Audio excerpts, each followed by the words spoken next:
Olá, está começando o FloripaCast, o podcast aqui da Câmara Municipal de Florianópolis, e o nosso convidado de hoje é o advogado criminalista Carlos Augusto Ribeiro. E a gente vai falar sobre lavagem de dinheiro, um dos crimes mais noticiados aqui no Brasil, e a gente quer saber o que configura esse crime, né? O que configura a lavagem de dinheiro? Muito obrigado. Inicialmente, cumprimento a todos, agradeço o gentil convite para falar sobre um tema tão importante que está tão em pauta hoje, não só na nossa cidade, mas como na mídia em geral. Mas basicamente, respondendo a grosso modo, a lavagem de dinheiro se configura quando existem atos, né, que visam camuflar a origem de um dinheiro que foi obtido de forma ilícita, né, e transformá-lo da aparência, né, a essa ilicitude a algo completamente ilícito, né? Temos o próprio nome de lavagem de dinheiro, é você pegar o dinheiro sujo e transformar ele em um dinheiro limpo. Então a lavagem de dinheiro é isso, pegar o dinheiro sujo e empreender uma série de atos para transformar esse dinheiro com uma aparência limpa, né, e inseri-lo na nossa economia. Lavagem de dinheiro, a grosso modo, é exatamente isso. E Carlos, o que é o dinheiro sujo? Você falou que é o dinheiro do crime ali. Seria o dinheiro do tráfico, um dinheiro que não foi declarado? Exatamente, nós temos uma série de crimes, né, previstos no nosso ordenamento jurídico: tráfico de drogas, organização criminosa, receptação. Nós temos os crimes contra a administração pública, né, os crimes de corrupção que muitas vezes acabam aparecendo na mídia, e todo crime que gera frutos, né, que gera dinheiro, que gera bens, né, esses bens, eles, de alguma forma, eles vão ser inseridos na nossa economia. E os atos para que esses bens, né, esses valores, sejam imóveis, sejam móveis, sejam inseridos na nossa economia novamente, né, com uma aparência de dinheiro limpo, se configura a lavagem de dinheiro. Então, basicamente, a lavagem de dinheiro é o fruto, né, de um crime anterior, né, crime esse que gera efetivamente um fruto, né, a ser inserido na nossa economia. Obviamente tem crimes que não geram fruto, por exemplo, muitas vezes um homicídio, né, que é você matar alguém. Esse crime, essencialmente, ele não gera nenhum tipo de valor, né? Salvo se for, enfim, um crime, a pessoa que matou a mando de outra está recebendo dinheiro por isso, e esse dinheiro vai ser inserido depois na economia. Mas, em regra, é um crime, por exemplo, que não gera fruto. Então, não tem dinheiro aí a ser lavado, não tem bem a ser lavado. Então, todos os crimes que são passíveis aí de gerar qualquer tipo de fruto, rendimento, podem ser alvos depois de lavagem de dinheiro. E como identificar que esse dinheiro foi limpo? Assim, claro que tem toda uma investigação prévia a partir do momento que se é descoberto um crime, né, nessa situação, mas como que eles chegam muito, né? E até o cidadão comum que não está inserido nessa questão criminal, que não está envolvido, ele tem como cometer esse crime até sem saber, tipo, desavisado, às vezes... por exemplo, eu vou fazer um trabalho, mas aí eu acabo emitindo uma nota no meio de uma outra pessoa. Eu queria saber, assim, como um cidadão comum, assim, ordinário, se ele tem como cair, às vezes, nessa questão de lavagem de dinheiro sem realmente nem saber. Hoje nós temos pelo menos em Santa Catarina, nós temos uma estrutura de combate muito forte à lavagem de dinheiro. Nós temos, por exemplo, o laboratório de lavagem de dinheiro aqui na nossa polícia civil, que identifica, né, e faz a investigação patrimonial identificando alertas, né, alertas de casos que efetivamente são potenciais casos em que se envolvem lavagem de dinheiro. Então a identificação ela vai por uma pesquisa patrimonial. Nós vemos, por exemplo, várias vezes na mídia, o COAF, por exemplo, né, que alerta sobre transações suspeitas. Nós tivemos, por exemplo, prisões aí de pessoas famosas na mídia nacional, e o que acabou gerando grandes alertas foram alguns saques que foram feitos em espécie, né? Então, são várias circunstâncias que podem gerar gatilhos, podem gerar alertas na administração pública, na segurança pública, para fazer esse tipo de investigação relacionada à lavagem de dinheiro. Já respondendo também a segunda pergunta sobre o cidadão comum, pode estar sujeito, né, mesmo sem saber. Todo crime ele pressupõe ou vontade ou uma tomada de risco, né? Ou você realmente quer cometer aquele crime, ou você assume o risco de cometê-lo. Eu vou dar um exemplo muito prático, os famosos laranjas, né? Muitas vezes casos que parecem simples, mas no final podem se configurar como lavagem de dinheiro. Olha, fulano de tal pediu a tua conta emprestada para operar essa conta, sob qualquer tipo de pretexto, te remunera para usar a tua conta. Pode ser, né, que fulano de tal, dependendo do contexto aí de investigação que ele esteja inserido, esteja cometendo um crime, utilizando a tua conta para dar vazão a esse dinheiro, fruto desse crime antecedente. Então isso aí é bom ficar ligado, né? É bom a gente... Exatamente, porque no final das contas, quando você empresta a conta e não sabe exatamente qual a finalidade, você não está tendo a intenção de lavar dinheiro, mas você, hoje em dia já é possível, já vi várias acusações em que você tomou o risco de outra pessoa estar cometendo um crime e lavando dinheiro por meio da sua então, conta. aquela pessoa que assumiu, no caso, como você disse anteriormente, ele assumiu esse risco, falou, olha, eu quero usar tua conta, te pago aí 50 pila todo mês. Também, quem que vai pedir uma coisa dessa, né? Já começa aí também, ter uma noção de critério, né? De discernimento, porque é uma coisa que não se faz, né? Tipo, acho que é uma coisa muito pessoal, uma coisa muito íntima, são seus dados, né? Então é legal a gente deixar o alerta, se alguém vir pedir, né? Dados bancários, ou para usar a tua conta, fazer um depósito, um cheque, não sei, eu nem sei mais se usa cheque hoje em dia.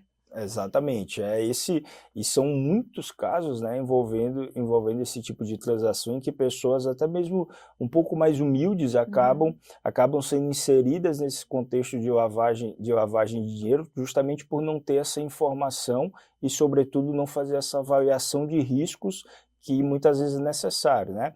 Obviamente não é todo mundo, emprestei uma conta que vou ser submetido ao crime de lavagem de dinheiro, não é isso, mas a depender das circunstâncias, é uma pessoa que você não conhece muito bem, que você não sabe exatamente para que ela vai operar aquela conta, da onde vem o dinheiro que vai ser colocado ali na sua conta, obviamente se você não tem essas informações, você está tomando muitas vezes o risco, né, de ser submetido a qualquer tipo de inserção em um contexto de investigação criminal. Ô, Carlos, é muito comum também o pessoal passar, olhar algum empreendimento assim, tá um empreendimento lindo, maravilhoso, mas sempre vazio. Aí todo mundo fala, ali é lavagem de dinheiro. Isso aí realmente acontece?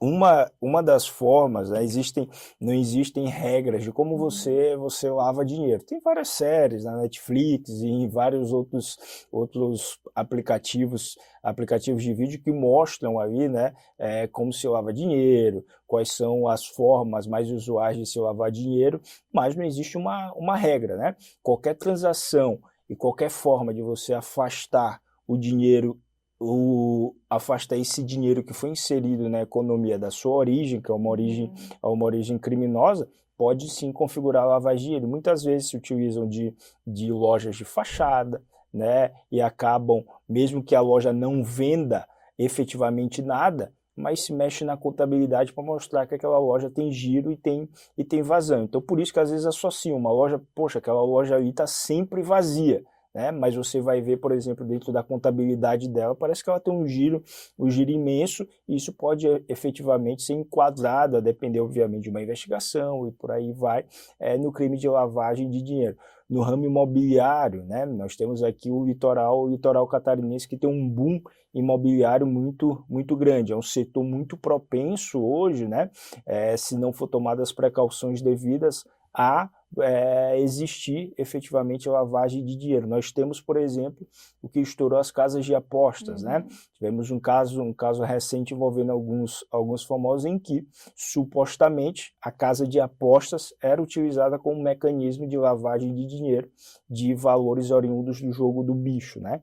Então, nós temos, assim, uma série de mecanismos que podem ser utilizados para lavar dinheiro. E a questão das lojas é um dos casos, né, que são bem possíveis de se enquadrar nesse mecanismo.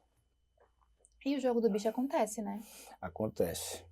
Por que o jogo... Agora, bem didático, por que o jogo do bicho é proibido? Igual o Zeca Pagodinho que estava numa entrevista com o Jô Soares. O jogo do bicho, na verdade, ele é uma contravenção, né? Uhum. Há muito tempo, né, que é uma proibição relacionada ao jogo do bicho, mas hoje, inclusive, é um PL, né, que está na Câmara, está bem avançado, inclusive, esse PL, justamente para regularizar o jogo do bicho e passar a não ser mais proibido o jogo do bicho no Brasil, a não ser mais uma contravenção. Então, hoje, sobretudo, com essa profusão das casas de apostas, né, de plataformas que são sediadas fora do Brasil e acabam operando jogos de azar que são eminentemente proibidos ainda aqui no Brasil, há uma tendência hoje, inclusive, de fazer uma regularização e uma regulamentação do jogo do bicho. Eu acredito, essa é uma opinião pessoal, que isso está muito perto de acontecer justamente por essa profusão e essa quantidade de casas de apostas que hoje operam no Brasil. Então, possivelmente vamos ver o jogo do bicho completamente regulamentado e sem nenhum tipo de proibição. Falou sobre esses jogos de azar, como a gente estava falando ali, que ficou bem famoso, alguns casos dos influencers que estão divulgando, né, jogo do tigrinho, enfim, que essas pessoas também, a partir do momento que elas divulgam, elas também estão cometendo um crime? Aí temos uma discussão muito forte em relação a isso, né? Porque como tu falou, como que foi a expressão que você usou para o laranja? Tomou o risco. Tomou o risco, não seria a mesma coisa? Existe uma diferença, né? Isso é uma questão, às vezes, contratual. Existem alguns influenciadores digitais que eles têm participação, e isso algumas vezes já foi comprovado, que eles tinham participação na perda, né? Quando as pessoas perdiam esses valores dentro da plataforma, certo? Logo, aí existia uma responsabilidade um pouco mais aguda em relação a esses influenciadores. Mas tem contratos, por exemplo, que é simplesmente um contrato de divulgação.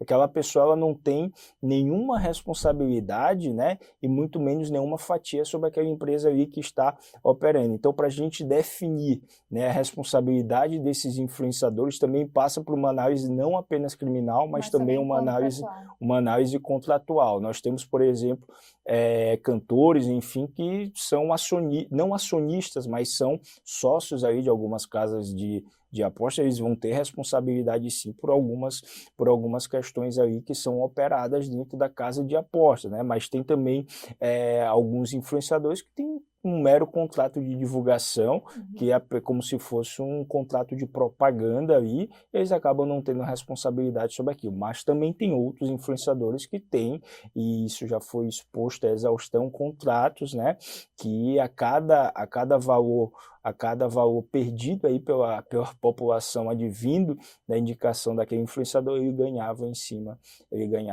disso, né? Então essas responsabilidades elas também vão se diferenciando a depender dessas nuances no âmbito civil. Perfeito. E Carlos, hoje qual que é a pena para lavagem de dinheiro? Claro que dependendo muito, né, do crime, da gravidade, o que está envolvido, mas basicamente. Basicamente a pena é de 3 a 10 anos, né? Existem outras variações aí dentro da lei de lavagem de dinheiro, mas a pena base, né, de 3 anos e vai até 10 anos. Mas muitas vezes essas denúncias elas vêm muito inchadas, né?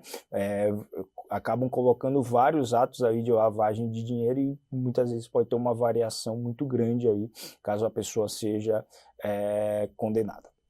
Então tá, a gente sabe que não tem lavagem de dinheiro porque se a pessoa tropeçou, caiu e lavou dinheiro, né? Então a gente sabe que não tem isso. Tem uma predisposição realmente, uma intenção, mas também tem os famosos laranjas. Acho que pra gente finalizar o podcast, a gente poderia deixar algumas dicas, né? Como a gente tinha falado ali anteriormente. Não empresta tua conta, não passa cheque. Quais seriam algumas outras dicas que a gente pode dar para quem está nos ouvindo e nos assistindo? Eu acho que existem alguns setores que são sensíveis, né? Mas para a população em geral. Deixa tudo sempre muito bem escriturado, né? Deixar os impostos efetivamente em dia, você deixar todas as movimentações financeiras muito bem registradas, né?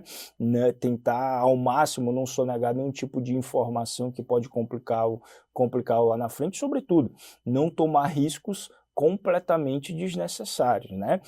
A partir do momento em que você empresta conta, a outra pessoa acaba pagando a sua fatura, você empresta seu nome para o financiamento, você sabe exatamente... Até para emprestar nome para financiamento? Existe casos de lavagem de dinheiro em que se empresta nome para financiamento e aí uma pessoa que estava, enfim, querendo lavar dinheiro, não tinha como comprar aquele carro e não queria aparecer, pegava o financiamento no nome de outra pessoa, utilizava aquele veículo, né, e justamente para usufruir daqueles bens anteriormente conquistados a partir de um Acontece muito crime, entre os né? brasileiros, né? Financia no teu nome para mim, então a gente tem que saber que tem um risco ali, né? Exatamente, que a pessoa cometeu o crime, não pode colocar um carro, por exemplo, no nome dela, que a polícia vai acabar pegando ali muito fácil. Pede para outra pessoa financiar, aquilo dali vai ser de acordo com a capacidade financeira dessa outra pessoa, não vai levantar suspeitas e ele utiliza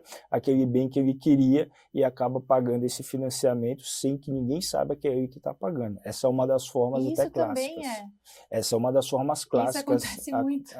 Exatamente. Então você tem que saber muito bem para quem você está emprestando o seu nome, que você pode acabar sendo instrumentalizado para um crime de lavagem de dinheiro. Até se a pessoa, por exemplo, está com processo no leão e não pode tirar mais nenhum tipo de imóvel, veículo, fazer financiamento, ou pensão atrasada também, que eu acho que dá bloqueio, né? E se ela fizer isso, ela já está cometendo um crime também. Não, na verdade, voltando lá, né? Precisa ou da intenção de cometer o crime de lavagem de dinheiro ou as circunstâncias, né, de quando você toma esse risco indicarem que possivelmente, né, aqueles valores são oriundos ali do crime, né?